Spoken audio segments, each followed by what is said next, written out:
Now we're ready. Okay, so we're going to be talking about hydration, just the basic stuff. I'm not going to go into all the details because we could be here for 3 hours. If you have any questions, feel free to ask me while I'm talking, and I'll address it at that point. If you have any symptoms that I go over and you have questions on how to address those symptoms, then go ahead and ask the questions. I'm Joanna Hodorowska, Nutrition in Motion. I basically help you race better by using real food principles, balancing the blood sugar, and helping you understand what your symptoms mean, and do preventive nutrition so that you can train better, recover faster, and translate that all into a better event. I have a program called Table to Race, because what you put on the table affects how you race. And there's a lot of misconceptions about what to eat, what not to eat, what the difference is between hydration issues and low blood sugar. I have a blog post that I wrote last year just to give you 5 points of what the difference is between low blood sugar and dehydration in simple terms, because a lot of those symptoms are exactly the same. If you've got a nauseous stomach, that's one of the first things that most people get. That can actually be dehydration more so than a nutrition thing. A lot of times, if you're taking in too many calories, you're going to get that nausea as well, because as you're exercising and especially running, because your body is carrying all your weight, it's expending that much more energy, and then the digestion actually slows down. So you can't take in as many calories, you can't take in as many liquids and things like that because you're running. And especially if you're racing, then the trick is to try to work with the nutrition to help your body get into that fat burning mode, so it's burning your fat stores for fuel as opposed to just the sugar. So we talked about that at the last talk about balancing the blood sugar and trying to convert the body into that state. Now we're getting into the heat and humidity, and it's time to talk about some of those other things that come up beyond just the GI distress. And I have a whole list on my website too. There's about 18 different symptoms of dehydration, and you might just have one of them. I have one client who, she's an elite athlete, and she would just get sick at mile 23, 24, 25 of a marathon and still be able to do it in like 2:42, even by, and her sign of dehydration was actually the throwing up part. She had no other symptoms, no GI distress, no slight headache, no fatigue, no GI distress, no cramping. These are some of the common things. No heavy legs, because sometimes that's one of the things where when your legs are just filled with lead, that's actually low electrolytes. So it wasn't until about 3 or 4 years ago that we went through all the signs of dehydration, and she didn't have a single one of them, and then I had to add that one to make it 19 symptoms. So that is all on the website. I do have it on the sheet here in terms of the link, but all you have to do is go to nutritioninmotion.net and then just put in dehydration, and you'll get the 4 or 5 different blog posts that I have on that topic. Because we can't go over every single symptom, but a lot of times when you have the endorphins, when you're running, because that's why we all run, right? Because we want that endorphin high, but that's actually a painkiller. So a lot of times you'll already be 1 or 2% dehydrated before you notice any symptoms, because those endorphins basically negate the symptoms. Does that make sense? So what you want to try to do is start working on preventive nutrition. You want to start paying attention. Now you've been here after your run, it's not that hot outside, but you've all sweat. And you might find, 20, 30 minutes later, when those endorphins kind of wear off, that's when a lot of your signs of dehydration kind of amplified. That's when you notice it, because now that natural painkiller is gone, and so you'll get the muscle cramping, you'll get the tightness, stiffness in the hips, stiffness in the calves and in the thighs. That's actually some of that dehydration issue going on. Okay. If you're just continuously thirsty, that's obviously another symptom. I think you have some handouts on what color is your urine. I have a whole blog post on that one too, where you can actually just tell by what color your urine is in terms of how dehydrated you may be. In the mornings, typically it's going to be a lot darker than it is later in the day if you're continuously drinking your fluids throughout the day. So that's one way of noticing. If it's dark color, you need to drink more water. When you're getting into this season, sometimes water is not enough. You've got to supplement it with some kind of electrolyte solution or some kind of salt. You might just need to actually put sea salt on all your food, you know, and that's something where most people look at me and go, "What are you doing? You're a nutritionist. Why are you putting salt on your food?" Well, because I don't eat processed food, so I don't get the extra sodium from anything else. You know, I went riding a couple weeks ago, and my primary sport is riding. After my hip replacement, I don't do that much running. It's like once every 3 months.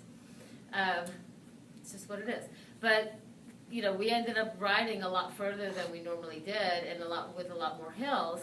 We stopped at a Wawa on the way home, and still had another 8 miles to go. And those potato chips were really damn good. So the potatoes, like I always talk about, I had already the dates, which have a lot of the potassium.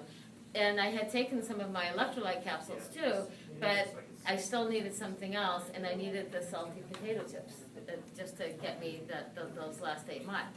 And then when I got home, I continued to put more salt on my food. I took more electrolytes and just kind of monitored how I felt.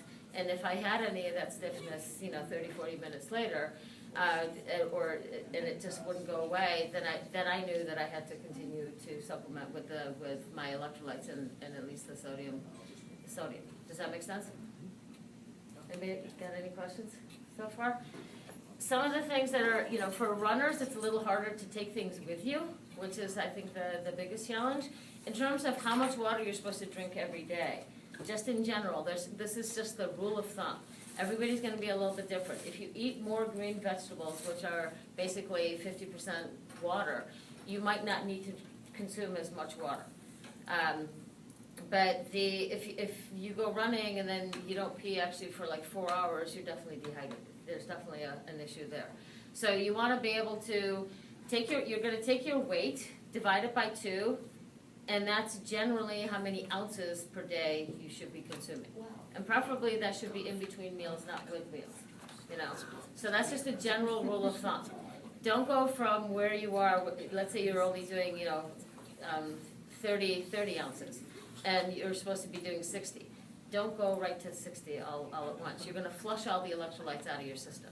If you're going to increase it by 10, maybe 15 ounces every couple days until you get to that level.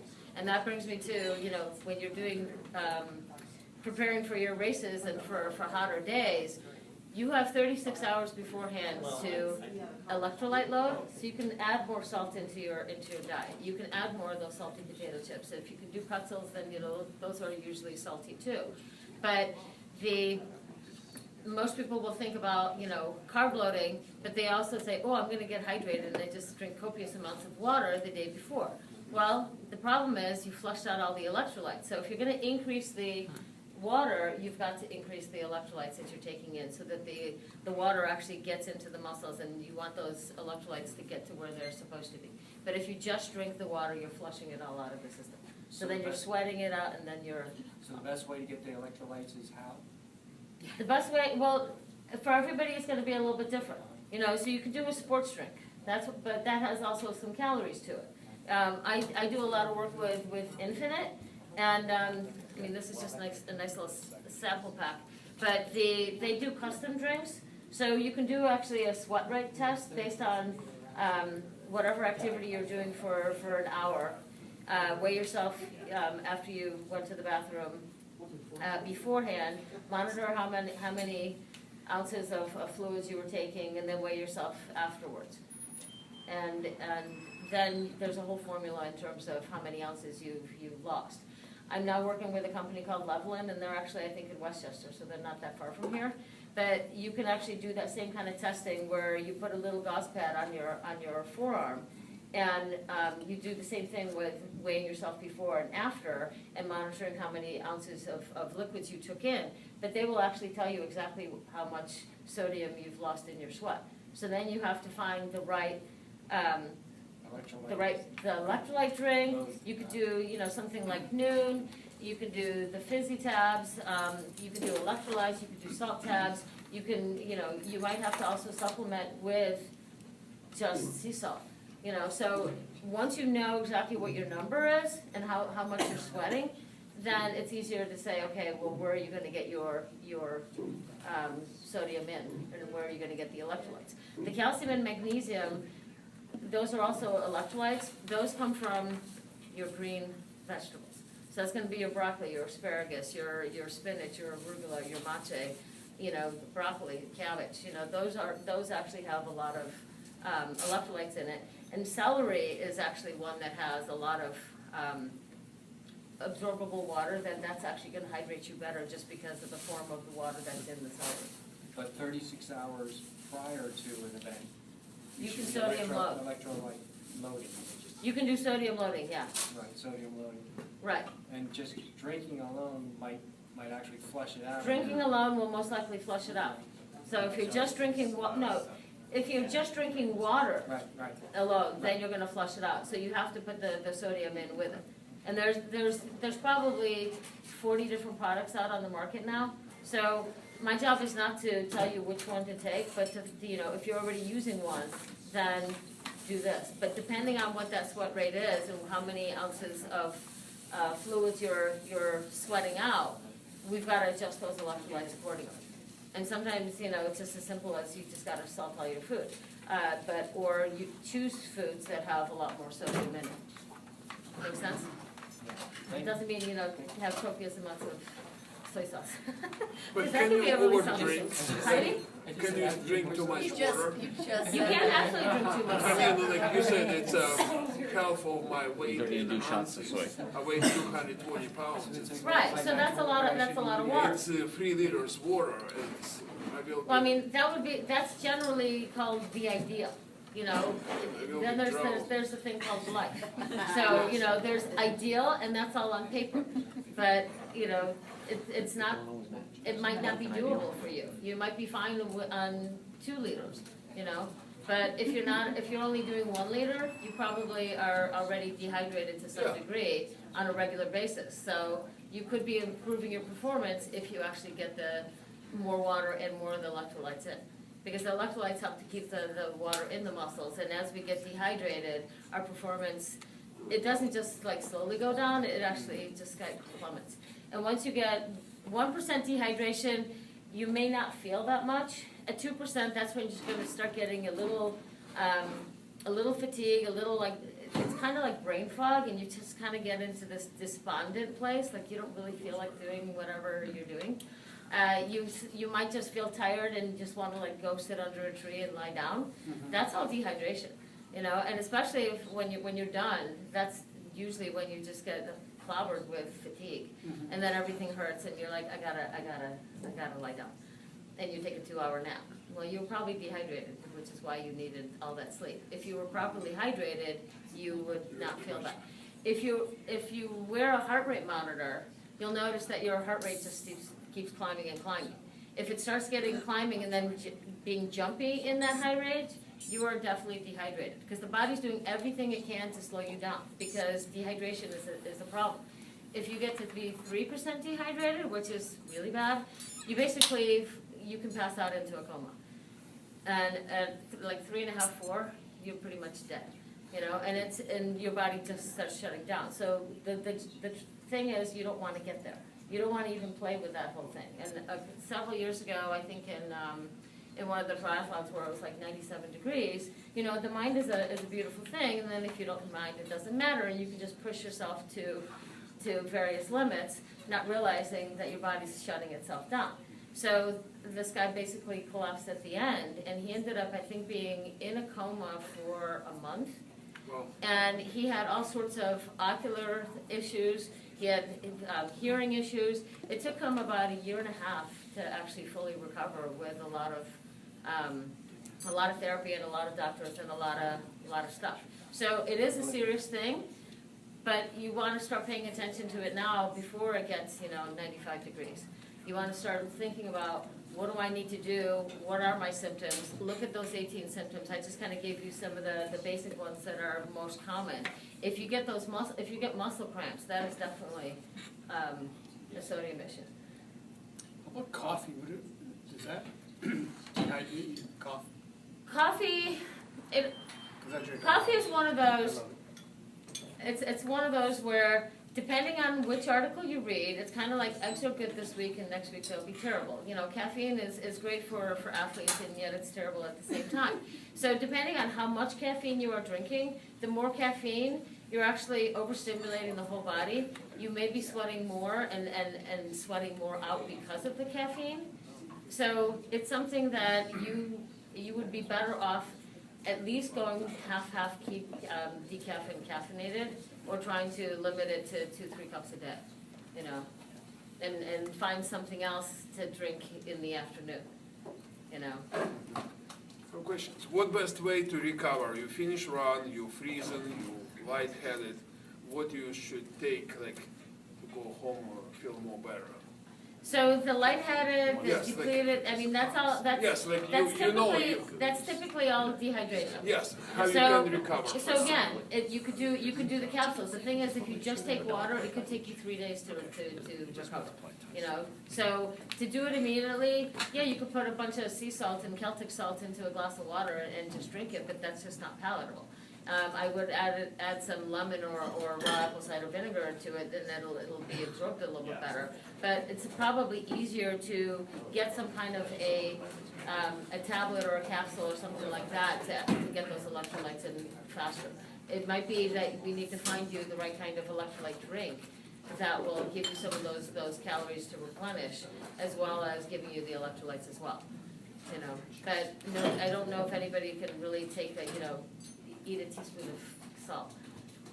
It's probably not the best thing Campbell's to chicken do. soup. Campbell's chicken soup. Well, that's another one where you can do soup. If you're Chicken broth marathon, is on Ironman races, that's what they have on the run is chicken broth. So, you know, that helps a lot. But a lot of the processed foods, you know, potato chips, that's a great thing where it'll get the salt in, but it'll also get some of the Philly Marathon. the carbohydrates in too. So it's gonna be different for every single person, but it's trying to find out, well, we don't want you to be that bad in the first place. So we've gotta Yeah. optimize what you're doing beforehand and during to avoid those Yeah, situations. I'm much better, but I had time when it was better. Yeah. But we don't want you to feel that at all, you know, that's the goal. And, you know, with nutrition, with the hydration, with the electrolytes, you know, everybody's different, so it's not one way works for everybody. You know, it really depends on what your sweat rate is, and if you don't know what your sweat rate is, you have to find out what it is, just as a starting point. If you wanna get testing, I can put you in contact with Loveland, and I have a code to give you for 15% off, so you can get that testing done. Then we could really fine tune what to do and what's gonna be optimal. But it's trying to look at it now and start paying attention to, well, what am I doing now? And when you're running, you know, let's say you're sweating out, you know, 30 or 40 ounces. You're not gonna be able to take in 30 or 40 ounces. Typically running, you wanna take in a minimum of 14 ounces. You know, this is usually what's in, you know, a races, right? So this is about 2 ounces. So you can take about 6 of these an hour, but most people don't. So the trick is, if you're taking in less liquids, you've got to take in more electrolytes, because you want that water to stay where it's supposed to be. Does that make sense? Yeah. So it's a combination of what's realistic, you know, what's on paper is really nice sometimes, but, you know, then there's the real life stuff and what your body can take in. And same thing with calories. You know, you're trying to look at the calories. When you're running, most people can only take in somewhere between 100 to 150 calories an hour, and then you got to be particular about which ones it is. So, if the goal is to retain the water in your system, after you run, it's ideally you shouldn't be peeing that much. And if you drink a lot and you don't, Well, the goal is not to actually replace, you know, if you talk to Levelland and some of the other testing companies, they'll say if you're sweating out 2,000 milligrams of sodium an hour, you need to replace 2,000 milligrams of sodium an hour. But I don't think that's realistic. I think your goal is to get somewhere between 60 to 70%, and then then finish the replenishing afterwards, and make sure that you're going into the race fully fully absorbed with the water and all the electrolytes, so that you're starting off in a better place. Because your body has its own natural stores that it's going to have, but you can only increase those stores, 24 to 36 hours ahead of time. If you do it too soon, it's not going to work right. So the goal is really to get to the start line fully hydrated. So you want to get all those electrolytes in, and if you know what that number is specifically, it's a lot easier to figure out how you're going to do it. And then the next part is, you're trying to just be realistic on what you can take in, but you're trying it in training to see, well, what do I need? I was always taking the Hammer Nutrition Endurolites, which don't have a ton of sodium in it, but I know when it gets hot, I'll take 6 an hour without even thinking twice about it. I took 6 an hour, I think it was a triathlon in New Jersey, and that is usually like 96 degrees in the shade, and humid as all heck. And it's only a sprint, which only a sprint for some people is still a lot, but it's a 3-mile run. It's a 3-mile run, 5K. And I would take 6 electrolytes just for that 5K, just so that I can maintain my pace. Because that's another indicator. If your pace starts slowing down and you can't maintain that same pace, you're dehydrating most likely. And you're always going to dehydrate first before you run out of fuel. So if you have any kind of symptoms, the first thing is to replace the electrolytes and get some water in. And a lot of times it's easier even just to take the tablet itself or the capsule and just enough water to swallow it down, just to be able to maintain your pace and maintain your energy levels. So it's not always, and everybody reacts differently to those things too. So it's just, you have to practice it in training. Does that make sense? Yes. So if I understand, you are likely to perspire or lose electrolytes more rapidly than you can replenish. So you're Correct. kind of fighting a deficit. You're fighting a deficit, yeah. And the thing is that, if let's say you have 2,000 stores of electrolytes in your body naturally, and then you're running for 2-3 hours, and you expend 1,200 an hour based on testing, then your body's giving you some electrolytes because it's sweating it out. And you're taking some in, so then definitely you're still ahead of the 8 ball. But once your stores are depleted, you've got to take in all the extra from everything else you're taking in through the mouth. Does that make sense? Yeah. So you're trying to kind of prevent the stores from being depleted. Yes. Slow down that process. Correct. I've had experiences of using S-caps, taking too much and then getting sick from it. Right. Well, and that's the thing. Sometimes too much is not a good thing, and too little is a good thing. And my one client he sweats 2,000 milligrams an hour on the bike and supposedly 3,800 milligrams on the run. So the recommendations are ridiculous. But really, I mean, he would be taking the whole bottle on a half marathon, So it's trying to be reasonable also in terms of, well, what can you take in? What's realistic? So you start with, okay, this is where I have been, now I'm going to add, whatever capsules you're taking or tablets, I'm going to add 2 of them an hour and see how I feel. And then, okay, I had all these symptoms when I was done or in the middle of it, so I know I need to add more, And a lot of it is you add it sometimes when you're actually training, because when you need it is when you need it. But then you'll know next time you need 3, and maybe it's 3 an hour, maybe it's, 1 every 20 minutes, or whatever the combination is, depending on how you feel.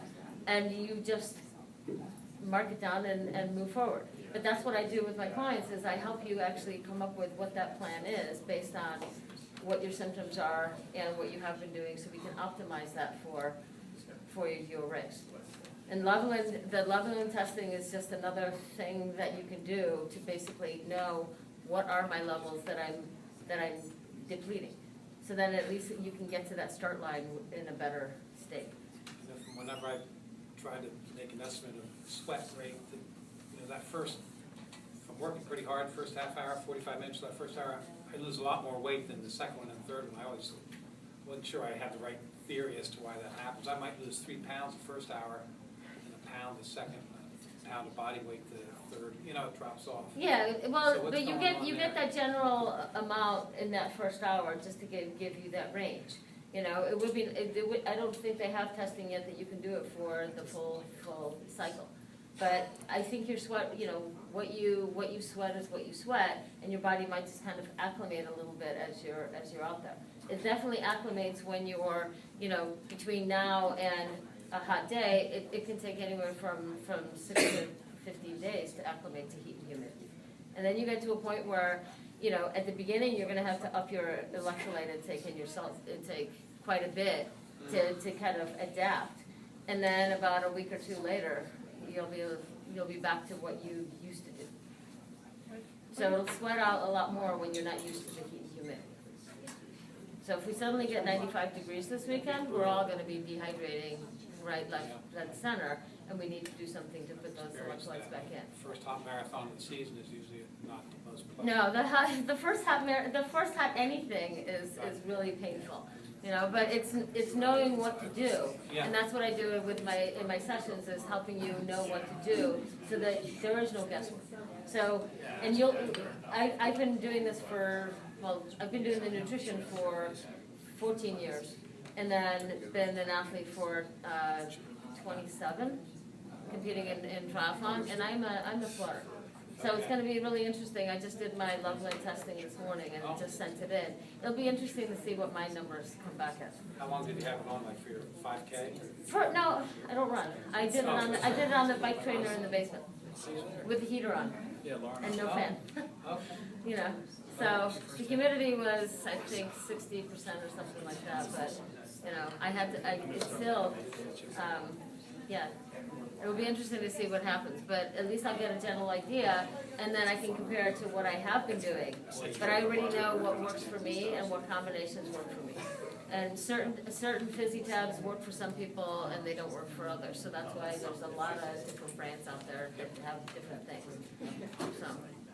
So if you have any questions, you can contact me. Well, you can take the flyer. I will post that on my website too. But you just go to nutritionandmotion.net.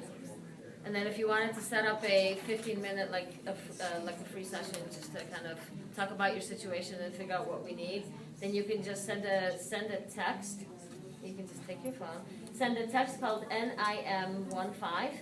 So Nutrition and Motion, NIM15 for 15 minutes, and you send that to 444999. Pretty simple. Or you can just go to my website and just call me, it's just pretty simple, So either way, but yeah, you can also connect with me on Facebook too. I just actually put this on Facebook Live. But that way you can just ask questions, and I'm sure I might just have an answer. It's a small race. Thank you very much. You're welcome.